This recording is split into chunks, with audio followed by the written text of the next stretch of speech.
I think Can you we hear me okay? are. Yeah, I can hear you good. I can hear you good. Here we are, live on the Metal Voice today. Again, part two of our show, Top 10, the greatest albums of 2021. Of course, Todd LaTorre will be joining us shortly. Everybody, thank you for Hey, tuning in. you didn't get dressed up. This is a auspicious occasion, Jimmy. I You got did. I like a did. No, hoodie no, on. no, no, Alan. I did. Oh, okay. I'm I did. sorry. You I just didn't stand see it because the corrected. black, the shirt. And this is my new Gus G shirt, by the way, everybody. And what shirt are you wearing, Alan? Well, I can't tell you. It's a surprise. Okay, you'll tell us later. And again, everybody, just so you know, this is what we're talking about. Alan, It's all about the nut. it's all about the nut. Polished my nut today. A little too much So information. let's just recap, Jim, because people are writing in. They might have missed the first show. Okay, go. So we'll go from 10 to 6, and then of course today's show 5 to 1. So it was Crystal Viper, the Mm-hmm. cult, Yeah. Thor Alliance, which came in at number 10. Number 9 was Orden Ogan with Mm-hmm. Final Days, and David Reese, Blacklist Utopia, was Jim's choice for number 9. Yeah. Number 8 was Voodoo Circle, Locked and Loaded, and then Agent Steel, No Other Gods Before Me. Number 7, Bloodbound, Creatures of the Dark Realm, and Jim chose Mastodon, Hushed and Grim. And then coming in number 6, I chose Dream Theaters, A View from the Top of the World, and Jimmy went with Blaze Bailey, his fave, War Within Me. You So bet. now we're going 5 to 1. 5 to 1. We're going to also get On the Todd top. LaTorre's top 3 in the Yeah, that's a process. bonus. But We before we got Neil begin, Turpin's last time when Neil got Neil Turpin's top 3 or 5, or yes, I lost count after a while, but now we got Todd's top 3 coming. Neil Turpin's Stay top tuned for 20. Todd LaTorre. Yeah, Neil also sang acoustic, so if you want to hear a little acoustic bit, just go back to the first episode of part 1. All right, first things first, Alan. Before we begin the show today, you know, a very sad passing of a friend, a mutual friend of ours, and I'm going to put the picture here. You maybe want to speak to it really first. Yeah. We Jim called me with the sad news, and I mean, she was a lovely lady, sister of the, of our ever famous Stiff Rod. If you've been watching the show, you've heard of Stiff Rod. Well, unfortunately, his sister Mona passed away today. Someone I've known since the age of 13. Jimmy and his wife knew her extremely well as well. A bit of a sad day here, so it's going to be a little bit of a somber note to the show. She was a huge Rolling Stones fan, the biggest Rolling Stones fans I have ever met, and it's just a sad day that she had passed. We learned of her passing earlier today. So Yeah, we dedicate the show to Mona. we dedicate the show to Mona, and I've known Mona since I was 18, and my wife has known her since elementary school. They were kids playing together, you know, in the streets of Montreal. All right, and there we go. Again, to Mona.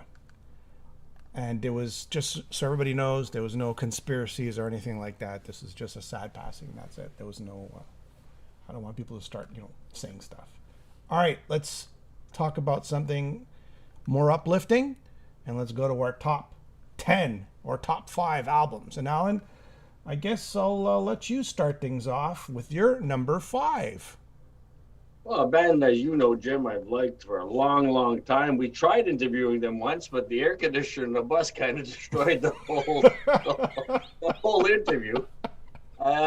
Evergrey. I'm going with Evergrey, Escape of the Phoenix.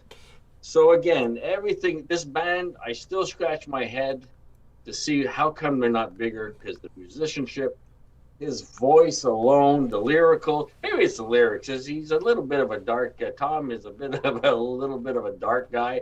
He's been, in interviews, he's spoken quite frankly about it. Maybe it's because of the lyrical content. I don't know, but it's got everything you love about Evergrey.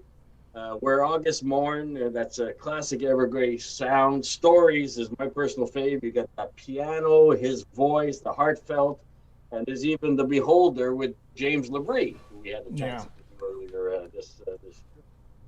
Just the whole soaring vocals, the runs that he does with James LaBrie on that. It's just a great album, and I've chosen it for number 5. All right, here's my number 5, Alan. An album that was just recently released, if you can say that. Exodus, Persona non grata. Wow. You know, a lot of people say Exodus, their first album was great, or you know, the earlier stuff in their career was great. I personally think now they're sort of peaking in their artisticness. This is their 11th studio album released. The last one was in 2014. Wow, this great sound, thrash, aggressive. Zetro's at his best. I don't know. I just think this is an overall thrash. This band is getting better as the years go by. Just like Testament, in my opinion, is getting better as the years progress. So hats off to Exodus for number 5. Alan, what you got for number 4? An oldie but a goodie, except Too Mean to Die. Coming at number 4, we were able to interview Wolf, and I would like to say Wolf and the Boys, but really it's Wolf and the Wolf. And the singer, that's Mark. Mark Tornillo. So again, it's got the overnight sensations, got the pure 80s feel to it. Undertaker, you got the classic chants. Sucks to Be You is something, you know, kind of the Blood of the Nations era. It's got everything you love about Accept. And again, just the regular, very high quality Accept album being released earlier this year. And so my number 4 is Too Mean to Die. All right, here's my number 4. KK is back. Sermons of the Sinner. KK's priest. A lot of people argue, you know, I don't like him using the word priest. How dare you use the word priest? I don't know. I think it's a kick-ass album. And you know what's interesting about this album, and I have it right here?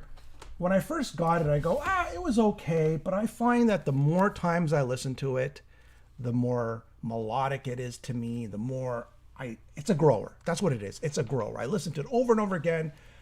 I find this better than the last Priest album. I know a lot of people hate me for that, but I do. And people say the lyrics are really cheesy, but you know what? A lot of Priest lyrics are cheesy anyways. This is a fun album. This is not I got to sit down and think about the lyrics too much. No, it's a fun, melodic, and rips on this album. A pity Les Binks wasn't on this album, but maybe next time he will be. All right? That's my number 4. They out priest on that one. Oh, man, look. Hellfire, Thunderbolt, Sermons of the Sinner, Sacramonte Diablo, Raise Your Fists, Brothers on the Road, and I love Return of the Sentinel and Hail for the Priest. Yeah, there's a lot of priests in there, but you know what? It's KK's priest. All right, we're going to bring on LaTorre. Todd LaTorre. Let's bring him on. Let's admit him. Let's admit number him to 3 the chat. to 1. Here comes Todd LaTorre. Let's see. He's coming on. Yo. There's the man. Hey, first time on the, you've been on our show many, many times, but this is the first time. We didn't warn you about the suit. You have to sort of wear a jacket. I got a Jimi Hendrix It's like going shirt to the on. Grammys. Yeah, right on. Yeah, cool. All right. So just to recap, Todd, I'm not sure if you're paying attention or not before you got on. I wasn't. Okay. So we're going to recap here for you. Okay. Alan chose Evergrey. Okay. What was the album called again, Alan? What's that? Evergrey, Escape of the Phoenix. Alan chose Evergrey, Escape from the Phoenix as 5. I picked number 5. I picked Exodus, Persona non grata. Right on. Then for number 4, we picked, Alan picked Accept Too Mean to Die. Okay. He's a little thrown off there a On. little bit, I see. Okay. And Yeah. then I picked for number 4, KK's Priest. So that leaves us with number 3. What's it going to be? Okay. I don't know. I know what your number 3 is, but you tell us your number 3 first, and then we'll tell you ours. Okay. My number 3 is a band called Nervosa. Mm-hmm. They are like a kind of death thrash. They're really brutal, like full guttural, all female band. Yep. My very good friend Mia plays bass with them. She played with Abath, which people might know from Immortal. And yeah, it's a really kick-ass record. The drummer is from Greece. Mia is from Italy, and the vocalist and guitar player, I believe, are from Spain. But yeah, they're full-blown touring, and really good band if you guys aren't familiar with them. This is a whole fresh new lineup, but their new album called Perpetual Chaos is a really great record. And in fact, Eric from Flotsam sang on that record with them. He did a cameo on the record. But yeah, it's just it's a really heavy, brutal sounding record if you guys are into that. But I enjoy it, and that's death my metal, number right? 3 It's pick. death metal. It's got a lot of the death metal vocals, harsh.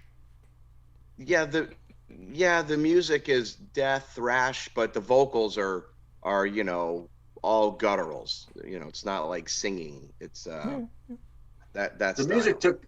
I listened to it thanks to you, Todd, and the music took me right back to the early like new album. The very early, the first ones coming out during the new wave of British heavy metal in the early '80s. The guys like Axe Witch, it really kind of gave me that feel to it, the music-wise. So. Okay, well, yeah, so if you guys aren't familiar with Nervosa, go check them out. Good. All right, Alan, let's get your number 3 going there. My number 3 is Halloween. Oh my God, I lost the picture. Okay. That was a great album. I just love the interplay between all the vocalists, Andy Darris, Kai Hansen, and of course Michael Kiske. At Halloween, they're one of the bands that's like every album is just consistent quality. There's never really been a drop, I think, as far as I'm concerned. And Best Times, I love that. Best Time is one of my favorites. Skyfall is an absolute epic. I agree. And we had the chance to interview Michael Kiske very early one morning earlier this summer, and it was a great interview. And since I lost the graphics, really, look at this nice case here. Yeah, I love the album cover. Beautiful. So yeah, that's a nice. That's like their box set, I take it. It's kind of like their box set. There wasn't really that many goodies on it, but still, nevertheless, it was a sort of box set. Yes.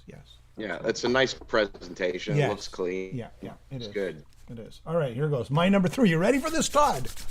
Sure. You ready? Number 3. Yeah. All right, here we go. Alan, show the shirt. Boom, baby. Nice. There it is. There it is. Familiar? Nice. There it is. Oh, cool. There it is. So number 3, we had it lower, but then I was listening to it this week and I go, you know what? It's got to go higher. So go, Alan. Alan, stop the press. We're cheating. This album made both of our lists this year. Yeah. I'm pleasantly surprised. Thank you very much. Yeah. And we're not doing that because you're sort of like our friend and we have you on the show all the time. You gotta give credit where credit is due. We're not kissing ass here. We don't kiss ass, me and Alan. That's one thing we don't do. I know. Maybe our wives' ass, but nobody else's. What I love about it is, I'm sick of hearing Black Sabbath Mach 27. What you do on this album is every song is different. We had the pleasure of interviewing it when it came out. Yeah. Your Inner Halford's been released. You've got all the different vocal styles, and we just don't know what the next song is going to be. It's a different style, and that's what I found extremely interesting, and it makes it for a great listen. And Alan texted me this week, and he goes, Jimmy, man, Todd's album is really friggin' good, man. That's great. And then he inspired me to re-listen to it, because, I haven't heard it for a while, right? And I go, frig, man, it really is. And I'm going to speak to this, and again, Pretenders, it's if you're going to say Painkiller-ish style, that's somewhere there. Rejoice in the Suffering, incredible. Crossroads to Insanity, it's just another world. And Vexed, from the video that you made, they're just right on the tip of chaos. It's just you know, you're working the vocals, you're kind of, it's in the Queensryche box, but it's still at the same time you're a little more raw and more aggressive. And maybe you want to talk to the album now. Yeah, you know, when Craig and I did that, you know, he would just come up with these riffs, and you know, and I would have drum parts, and we were just like, yeah, that's killer. And one of the things that I really wanted to do was to be able to show different vocal styles, because most, you know, a lot of bands and singers that you hear, they kind of have one sound, or one sound that they're known for, and maybe they can do other stuff, but you just never get to hear that. So this allowed me to do a lot of different things, and that was really kind of the biggest joy that I had making it. Was if I want to sing, you know, Pretenders, which is in that Rob Halford style, you know, it's got that gritty, shrill kind of delivery. And then a lot of bands aren't, you don't really hear like those good ballads like you used to. And so Crossroads to Insanity was just a way to have a dark, melodic, very pretty but powerful ballad. And you know, I like to think that the record that we made is really something you really don't hear much of anymore. Maybe you say, oh, I hear this kind of guitar part, but it's usually over constant screaming the whole time. Or if you're hearing the power metal vocal style, it's pretty much just like this very typical power metal music. And I didn't want to be any one of those things. I wanted it to be facets of all of the things that we like about heavy metal. That's all that it was a love of what do I like? I love Fight. I love Halford's Resurrection. That's one of my all-time favorites. I love, you know, Queensryche things and Crimson Glory things and Iron Maiden things. And it's just like, if the music called for that, I didn't want to be afraid to do, you know, okay, let me do that. I'm going to sing like this because that's what that music makes me feel like the delivery should have. That's what it is, Todd. You see this? This is the great That's walnut. a big nut you have there. That's a big nut. This is what it's all about, Todd. You're part of this now. You're part of the great nut. Okay? This is our award. We don't have the Oscars, little man, or the record player like the Grammys. We have the big nut. Okay? There you go. You're part of Welcome, Todd. Welcome. Yeah, thanks. Yeah, that's what you're aiming for, Todd. It's a great success. You got 100% grade on that one, because that's exactly what you did, and that's exactly why we love that album. So. Well, thank you very much to both of you. I'm, you know, I know that you got, you know, we have our differences when we do our top 10 stuff together, and it's always fun. And there's certainly no pandering. And so I know that if you guys really didn't feel it was up to par for whatever list you guys have, I know that respectfully you wouldn't have put it in. You would have said, look, we like it, but you know, there's a lot of other music out there that, you know, blah blah blah. And I would have, we would have given you the cold shoulder. No. Look, Todd, no. Todd, it's a great album, but you know, I know what you're saying, and we appreciate everything is subjective. And you know, I think that and I'm thankful for you guys putting it in that top 5, and hopefully, you know, people that listen to your show that haven't heard it will listen to it. And yes. I think it's one of those records that are hopefully just going to grow in time, and one day it'll be considered a classic metal album. And you know, Todd, me and Alan, probably one of the first times when we ever spoke to you, you're playing us on your phone the demos of this album. If you really remember going back a lot, you took your phone, you go, guys, listen to this. Listen, that's how excited you were. You're playing the demos, and it was just something new and exciting. And we've seen the development over the years of this album, you know, it come to fruition, that is, right? Mm-hmm. So we're happy. Me and Alan always believe, you know, if someone really gives it their all and they really put something out great, we should recognize it, no matter how monster of an act they are, or mid-level, or whatever the case may be, right? Yeah. Well, thanks again. I really appreciate the acknowledgement, and that's spectacular. All right, Alan. Let's go to Todd's number 2 now. Let's go to Todd's number 2, which is the same as my number 2, actually. Okay. but I'll let you speak to So it. so my number two album was Flotsam and Jetsam, Blood in the Water. Yep. And that was just a really unexpected listen. I didn't know what to expect really, but it was full force. You know, they definitely didn't hold back, Yeah. and Eric's voice is still prime, and I really enjoyed it. And it's tough because there's a lot of music that people were putting out and creating, and it's hard to put a list together, especially when you're ranking them. I almost like to say, here's my top picks, but I can't put them in an order. It's really hard to It put is. them in an order because Nervosa is nothing like Flotsam. So in their own right, they're just as great in their own kind of genre. They're not quite in the same Yeah. Yeah, subgenre. for sure. But if we have to do a level thing here, that was my number two, and it's a great record. And I got to be on that when you guys were talking with your friend, the guitar player. Gilbert, Um, Michael Gilbert, and AK. It was yep. you and me actually. We talked to Flotsam, and yeah, they were Yeah. telling us Oh, about the that's right. album. That's right. Look, Blood in the. I mean, this is big wall of thrash sound, right? And the differentiator between Flotsam and all the other thrash bands out there is the vocals. It's Right. always The it's the vocals. vocal. Not to say the music is not superior. It's just the vocals are just that good, and the the creative Totally. ideas, the songs, the lyrics. These guys are coming out swinging hard, and that was my number two as well. So Alan, what's your number two?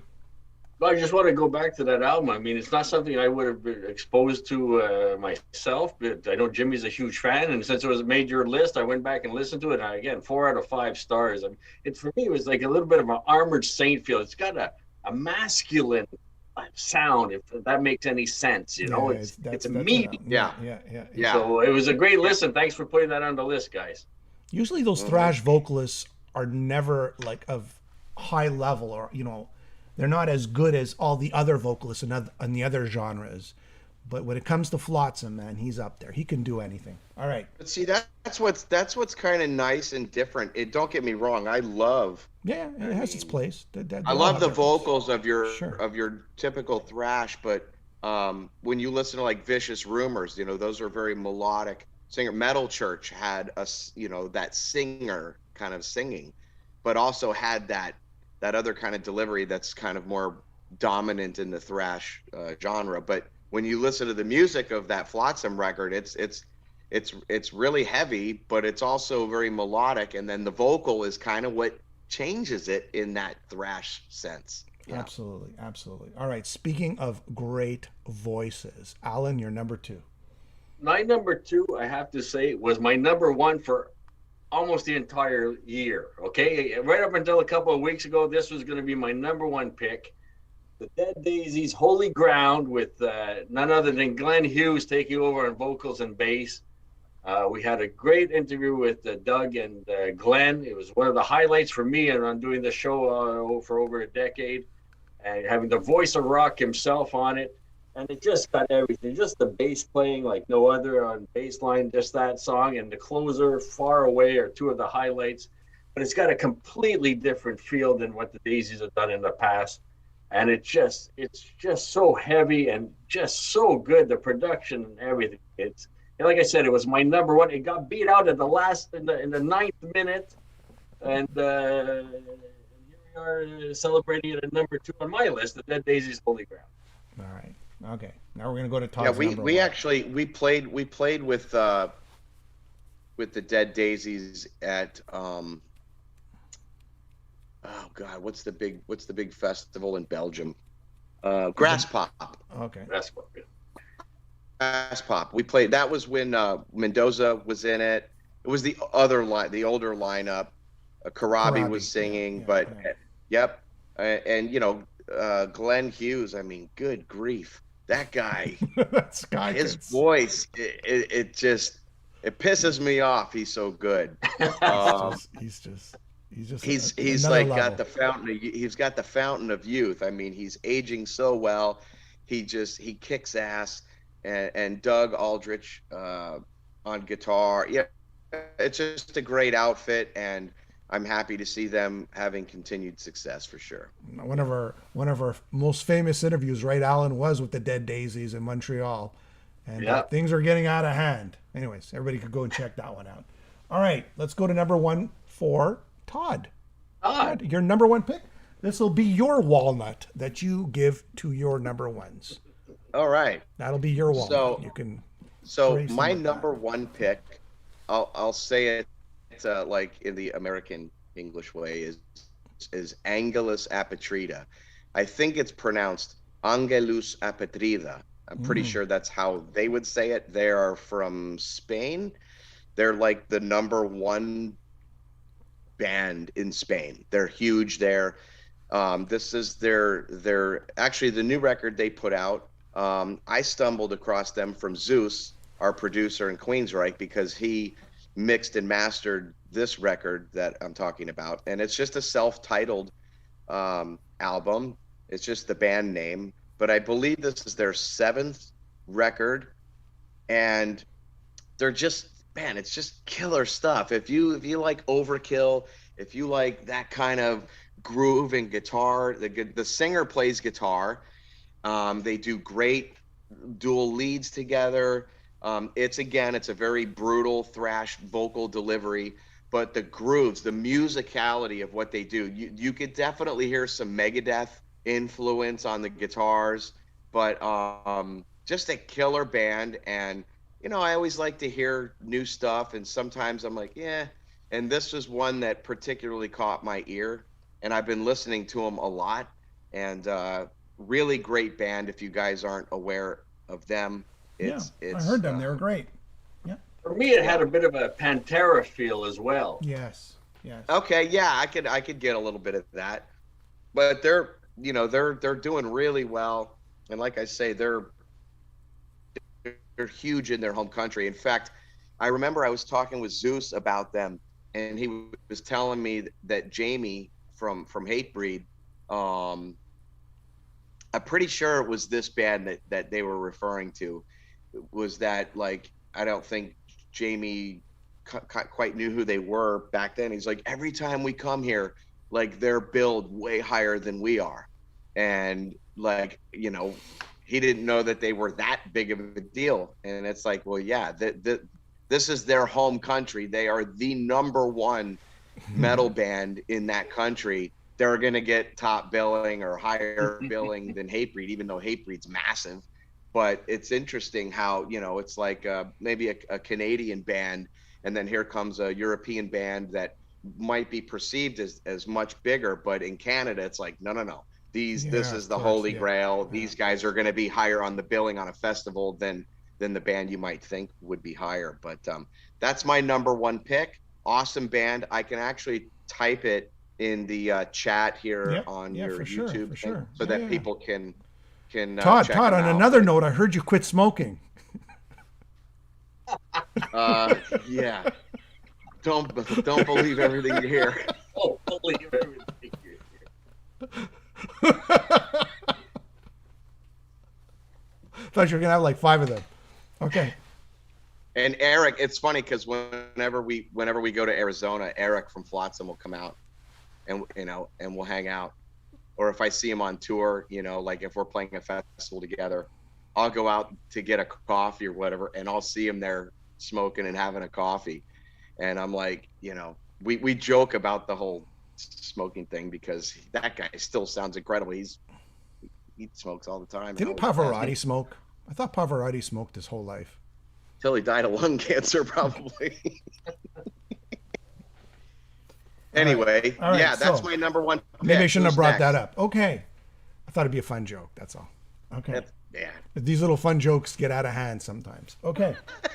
All right. Everybody out there, give us your number one before we reveal what's inside. It's in here. It's in here. The number one's in here. It's been fermenting for at least a week. The security guards who bring the walnut to my house, they put it in there. They welded it together. Now I had to remove the welding, and it's in here. Everybody give us your number one pick, and we'll read them out before we reveal the last. number one pick. So just to get, okay, we're going to recap since people are writing in. That's right. Number 5 today was Evergrey, Escape of the Phoenix. Jimmy had Exodus, Persona non gratis. Number 4 was Accept Too Mean to Die, and Jimmy had Flotsam and Jets. Had the KK Priest, Sermons of the Sinner. Then Todd jumped on with number 3, Nervosa, Perpetual Chaos. My number 3 was Halloween, and Jim's was Todd LaTorre. That was number 3. The Suffering. That was number 3. My number 2 was Flotsam. Yeah. Number 2 was Flotsam, as well as Todd's. Mine was the Dead Daisies, Holy Ground. And then Todd's number 1 is Angelus Apatrida, self-titled album. And now we're going to number 1, which was a consensus between Jim and I. So we agreed on the number 1 spot, and it's Inside the Nut. So what are you saying, Jim? What are some of the other? Well, I'm saying what the Marcy's saying, 3 Tremors, I like, just got it, digging it, but was it your number 1? Kevin saying Rejoice in the Suffering is still my number 1. Todd, look at that. I got a lot of love. Knuckle Dragon saying Exodus. AKS is saying The Dead Daisies, Holy Ground is probably my number 1. Rain on Your Parade, smoke weed, not cigarettes. Somebody said, demand a recount. Rejoice in the Suffering, number 1. Stop the steal. Stop the steal. Stop the steal. Oh, that's too funny. That's the comment of the day. That's it. Stop the steal. I hope that helps out Bruce. The little recap helped out Bruce because apparently he just got off work and he was wondering what he missed. So TMC saying Maiden proved they were number 1 again. Except Sylvain says Except deserves number 1. We put it as number 4, Alan. Is that what it was? Number 4? It was up there. Yeah. It was a last minute change. We added Except last minute, just so everybody knows. Emails are going back and forth. Sleep Betrays Me, which is Mike. Todd LaTorre, number 1 again. There's a second. Stop the steal. Stop the steal. I think there's a lot. Do a lot of people out there think Todd LaTorre's album should be number 1? Did we get it wrong, Alan? Did we get it wrong? Hey. There's so many albums to listen to. We went back and revisited, and when revisiting it, Todd's album jumped up tremendously in the ranking. That's right. All right. Yeah. I'll take it. Gabriel says Alcatraz. That would be his number 1. Vix Proxet, Fallen Sun, The Wake of the Fall. Marcy says number 1, Rejoiced. Oh, look at this. That's your 3rd number 1. Then 2nd, Tremors. Todd, you're getting a lot of number 1s. We're very early with our list, so we're kind of before everybody. People's Choice Award. Yeah. Joshua is saying Agent Steel, Manimal. I have not heard of Manimal. Accept, then On to Others, and then 1914. Have you heard 1914? No. Me neither. Alcatraz is a mixed bag, says AKS. Grace of God is a great track, though. All right. Let's get the next. Should we do the honorable mentions before number 1 or not? Yeah, sure. Gojira. Okay, Gojira. Yeah, that seems to be a popular choice in the comments as well, last week and this week. So yeah, not Gorilla, Gojira. Gojira. Alan, do you have another one that you'd like to mention? I think D. Snyder, when that came out, that was a pretty heavy album, a great follow-up to his previous album. That's one that could have made it as well. Yeah, I have this band. They're Canadian. They're all female. They're called Bad Waitress. No Taste. And I didn't put on the list, and I'll tell you why. Because they're a little more on the punk side and the alternative rock side. But I thought it was it's a great album, and I like to see a young band, try to get up there and do something. And I think they're going to do some great things in the near future. So pick that up or have a listen. Bad Waitress, No Taste. Okay. Anybody else with some honorable mentions? No, we're good. My mind's a little blank at the moment, but I'm sure there's a ton of them. Well, there's an Udo. What about Udo, Alan? Was that one of your honorable Game Over? Did that make your honorable mentions? It was a good Udo album, but it didn't just make kind of fell off a little bit. D. Snyder, I would agree with you. No Scars. Was it No Scars? What was it called again? Leave a Scar. Leave a Scar. I thought that too. That's an honorable mention right there. Yeah. All right. You guys ready? All right. There was a problem this year, by the way. I just got to make sure everything's. getting the nut here. I'm getting my nuts here. Hold on. There's Open the nut. Typically, we do this in person, and Alan's at my house, and there's this sort of like procedure. He hands it off to me, then I take it, and then I open it, and I reveal. So, but we can't do that now because we're virtual. So we have to do the process. I have to pretend. Alan, pretend like you're giving me the nut. Go on that side. On that side. That's it. Oh, thank you, Alan. Okay. There we go. All right, here we go. What? What? This is how it goes, Todd. So now the nut is here. I've opened it a little bit because it was very difficult to close. Is everybody ready for the top album of 2021? Drum roll, yeah. Get the drummer to do the drum roll. I will reveal it Okay. right now. Here it goes. I'm Do opening it. it up. I'm looking at it, making sure it is the right one. They didn't screw up at the security office. And here we go. Here it is. And this is what it is. Senjutsu by Iron Maiden. All right. That's a great cover. It is a great cover. A great cover. A great album. Now, yeah, I get it. A lot of people saying, "Oh man, they came out with 2 discs. It was too much. Can't take it. Can't too much information." Over 80 minutes. Yeah. I mean, it's a bit of a grower. I heard the early singles, and I'm like, Maiden, okay, they're doing what they always did. But man, the back half of this album is, we've got acoustic guitar intros, we've got soulful guitar solos. The heavy metal community, that's something that we get criticized for. Where's the soul? Where's the emotion?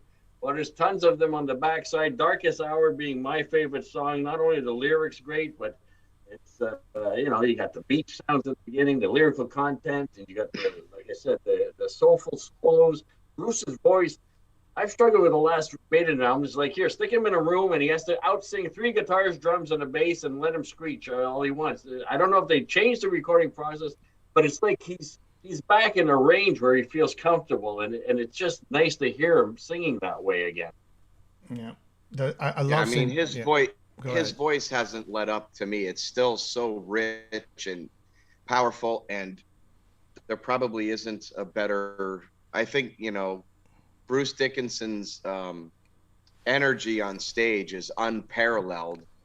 And then you have like that mysticism, coolness of Dio, and how he would slowly move on a stage. The two opposites, but just both so amazing. But yeah, I mean, he's not singing anything that sounds strained, or it's like, I mean, it doesn't get more seasoned than somebody like Bruce Dickinson. So I'm glad to see that they still are putting records out, and they just announced a tour, which is awesome. So yeah, all right, congrats to them. And yeah. Yeah, Senjutsu, to me, the song with that drum pattern, like you'd expect an Aces High to start off the album, but no, it's the Call of War that starts off the album with those tribal drums at the beginning. And yeah, you're right, Alan. There's a little bit of country guitar there, or blues, or whatever you want to call it. And Bruce is singing in his range.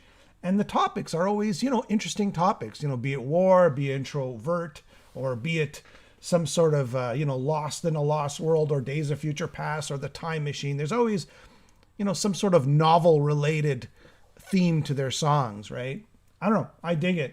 And they are who they are today, and they fill up the stadiums and the arenas because of their performances, their consistency in music. Maybe half the Iron Maiden tribe doesn't dig this, but the other half loves it. So I'm part of the. Hey, do you want to hear something funny? Sure. Did you ever tour with Maiden? Did you ever play with Maiden on a tour? But go ahead. Queensryche has before I joined the band, so Okay. I personally haven't. No, Right. I've met Nico and Steve Harris before, but I've never met Bruce Dickinson or Dave Murray or Adrian Smith, or I've never met them. But Go anyway, ahead. Yeah. so what was the name of the song? Days of Future Past. Yeah. What's it called? Days of Future Past. Yeah. Okay, so years ago, Michael sent me a demo for a Queensryche song, and the working title was called Futures Past. Yeah. And I thought, and then when I heard that, I was like, why does that sound so familiar?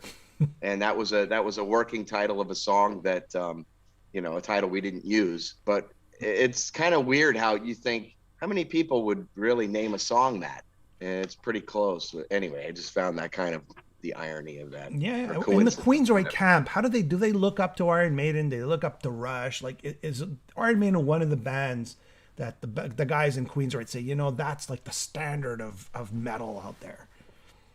I don't think that they look at a band and say that's the standard. I think they say, they are,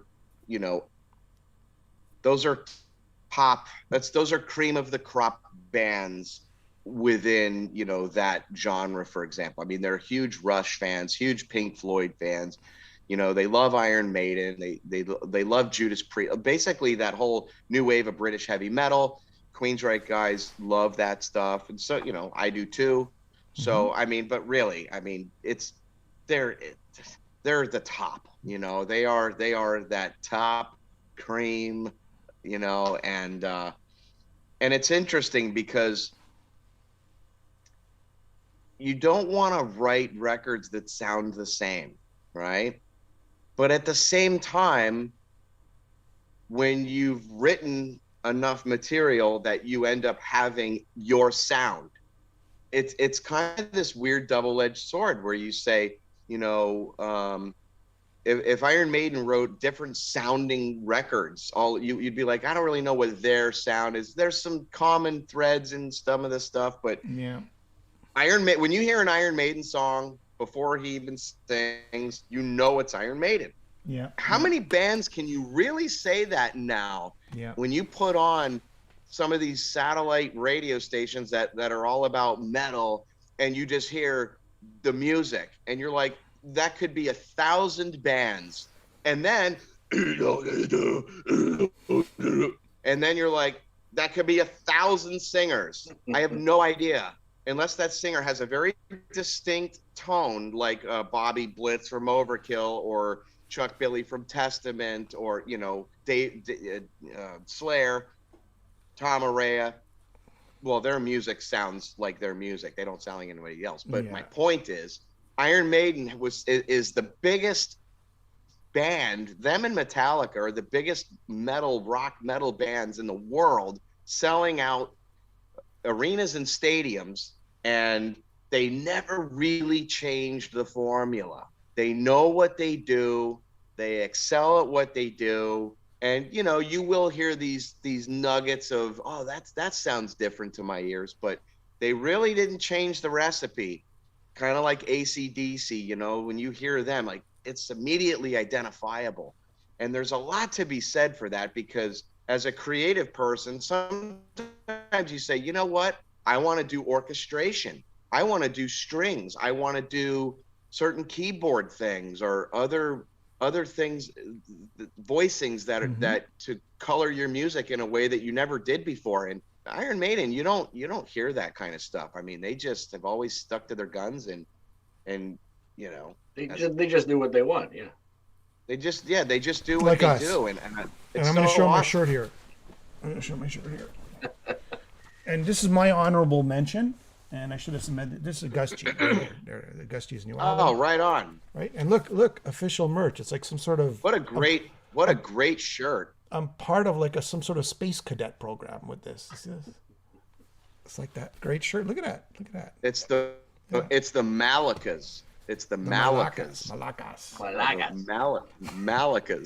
And I'm reading the comments. I agree with a lot of people. This is far from the days where we'd be in line to get the first Maiden album. It took me months to go out and get it. I wasn't, the first couple of singles, you're like, it's interesting, but honestly, this is a grower. The more I listen to it, like I said, this is my number one all year long. But listening to Maiden, it really, especially like I said, the last 4 songs really did it for me and pushed it into the number 1 slot. But I understand what people are saying. There's a lot of comments saying, hey, Maiden, they're getting a little long in the tooth. Nothing too new there. And if I was, personally, I've been listening to this album all year, like since it's been released. It was, well, not all year, but for the remainder of this year, and I just keep listening to it, and that means something if you keep listening to something over and over again. Just like Todd's album, you know, I've been putting it on since it's been released, you know, every month, once in a while, right? And it says a lot, you know. And there's some albums that were released that I really liked at the beginning of the year, and I wasn't too crazy about later on. So sometimes the excitement of a new release takes, you know, brings you to another level. Sometimes then you just drop again.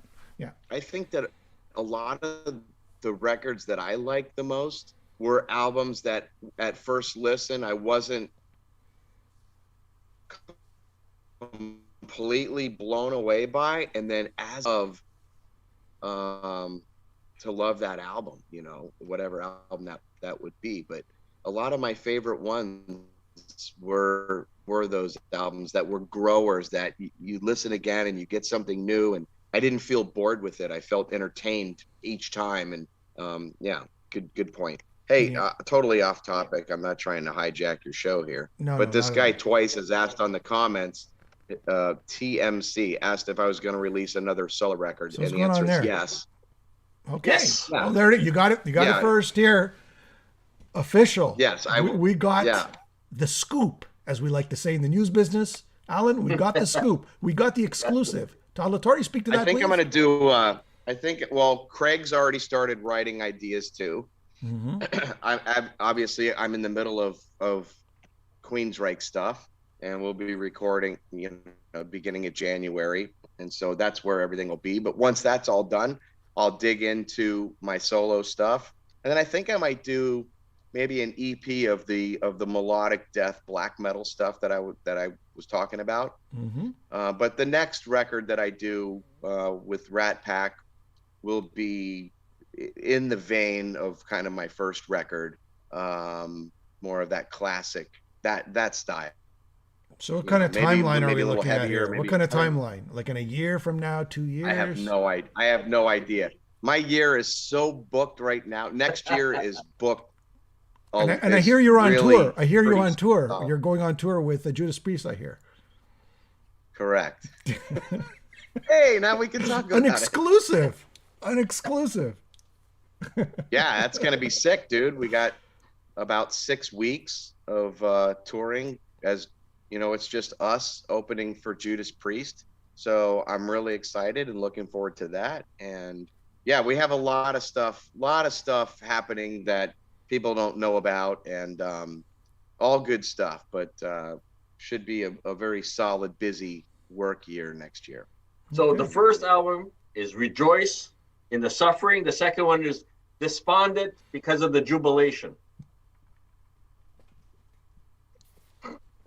Wow. That's really Now, deep, now I just Alan. have to pick the right font for that. That's pretty good. And try Did you to just make that up? repeat that, Alan. Repeat that. How are we going to squeeze it in? Well, if you got Rejoice in the Suffering in there, you can get Despondent and the Jubilation in there. That's good. I like that.